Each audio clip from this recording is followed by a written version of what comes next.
உங்கள் general rank 15,000 ஆனால் உங்களுக்கு 8,000 ரேங்க் இருக்க ஸ்டூடெண்ட்ஸை விட நல்ல காலேஜ் கிடைக்கும்னு சொன்னால் நம்புவீங்களா? ஆமாம், இது டிஎன்இ கவுன்சிலிங் நடக்கிற ஒரு விஷயம். ஏன் எப்படின்னு தெரியாமல் நிறைய ஸ்டூடெண்ட்ஸ் சாய்ஸ் ஃபில்லிங்கில் மிஸ்டேக் பண்ணுறாங்க. இந்த ஒரு விஷயம் தெரியாமல் இருந்தால் உங்கள் ட்ரீம் காலேஜை மிஸ் பண்ணிடுவீங்க. அதனால தான் இந்த வீடியோவை ஸ்கிப் பண்ணாமல் ஃபுல்லாக பாருங்கள். ஜென்ரல் ரேங்க்னால் என்னது, கம்யூனிட்டி ரேங்க்னால் என்னது, அண்ட் சாய்ஸ் ஃபில்லிங் எல்லாத்தையும் ரொம்ப சிம்பிளாக புரிகிற மாதிரி சொல்ல போகிறேன்.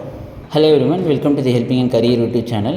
நம்ம இன்றைக்கி டிஎன்இ 2026 ரேங்க் லிஸ்ட் வந்த பிறகு எல்லாருக்கும் இருக்க ஒரு கன்ஃபியூஷனை கிளியர் பண்ண போகிறோம்.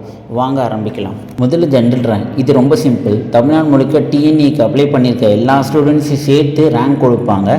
அதுதான் ஜென்ரல் ரேங்க். உதாரணத்துக்கு உங்கள் கட் ஆஃப் அடிப்படையில் ஜென்ரல் ரேங்க் 15,000 வந்திருந்தா அப்படின்னா தமிழ்நாடு முழுக்க அப்ளை பண்ணியிருக்க ஸ்டூடெண்ட்ஸில் நீங்கள் 15,000வது இடத்துல இருக்கீங்கன்றது அர்த்தம். இப்போ ஆரம்பத்திலே நான் சொன்ன கொஸ்டின்ஸ்க்கான ஆன்சர். ஒருத்தருக்கு ஜென்ரல் ரேங்க் 8,000, இன்னொருத்தருக்கு ஜென்ரல் ரேங்க் 15,000. ஆனால் இரண்டாவது ஸ்டூடெண்ட்ஸ்க்கு கம்யூனிட்டி ரிசர்வேஷன் மூலமாக நல்ல காலேஜ் கிடைக்க வாய்ப்பு இருக்குது. அதனால தான் ஜென்ரல் ரேங்க் மட்டும் பார்த்து பயப்பட வேணாம், கம்யூனிட்டி ரேங்க்கு ஈக்குவலாக முக்கியத்துவம் கொடுக்கணும். இப்போ இம்பார்ட்டண்டான பார்ட், சாய்ஸ் ஃபில்லிங். ஸ்டெப் 1, முதல் லாஸ்ட் இயர் க்ளோசிங் ரேங்க் பிடிஎஃப்பை டவுன்லோட் பண்ணுங்கள். ஸ்டெப் 2, உங்கள் ஜென்ரல் ரேங்க் கம்யூனிட்டி ரேங்க் ரெண்டையும் கம்பேர் பண்ணுங்கள். ஸ்டெப் 3, சாய்ஸ் ஃபில்லிங்கில் இந்த ஆர்டரை ஃபாலோ பண்ணுங்கள். முதல்ல ட்ரீம் காலேஜஸ், அதுக்கப்புறம் மாட்ரேட் காலேஜஸ், கடைசியில் சேஃப் காலேஜஸ்.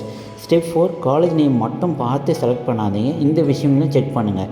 பிளேஸ்மெண்ட் எப்படி, ஆவரேஜ் சேலரி என்ன, ஹாஸ்டல் இருக்கா, ஃபேக்கல்ட்டி நல்லதா, அக்ரிடேஷன் இருக்கா, கடந்த வருடம் க்ளோசிங் ரேங்க் என்ன, இந்த டீட்டெயில்ஸ் பார்த்து தான் சாய்ஸ் ஃபில் பண்ணணும்.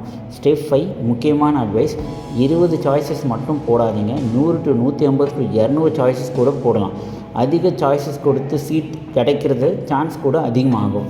வீடியோவில் ஜென்ரல் ரேங்க்னா என்னது, கம்யூனிட்டி ரேங்க்னா என்னது, சாய்ஸ் ஃபில்லிங் எப்படி வேலை செய்கிறேன் என்பதை பார்த்தோம். இன்னும் உங்களுக்கு எந்த காலேஜஸ் கிடைக்க வாய்ப்பு இருக்குது, எந்த பிரான்ச் செலக்ட் பண்ணலாம், சாய்ஸ் ஃபில்லிங்னா எப்படி பண்ணலாம், இதெல்லாம் தெரியும்னா ஹெல்பிங் அண்ட் கரியர் சேனலை சப்ஸ்கிரைப் பண்ணுங்கள். கீழே உங்கள் கட் ஆஃப் கம்யூனிட்டி ப்ரிஃபர்ட் கோர்ஸில் கமெண்ட் பண்ணுங்கள். உங்களுக்கு முடிந்த அளவுக்கு ரிப்ளை பண்ணுறேன். இந்த வீடியோ யூஸ்ஃபுல்லாக இருந்தால் ஒரு லைக் கொடுங்க, உங்கள் ஃப்ரெண்ட்ஸ்க்கு ஷேர் பண்ணுங்கள். நன்றி.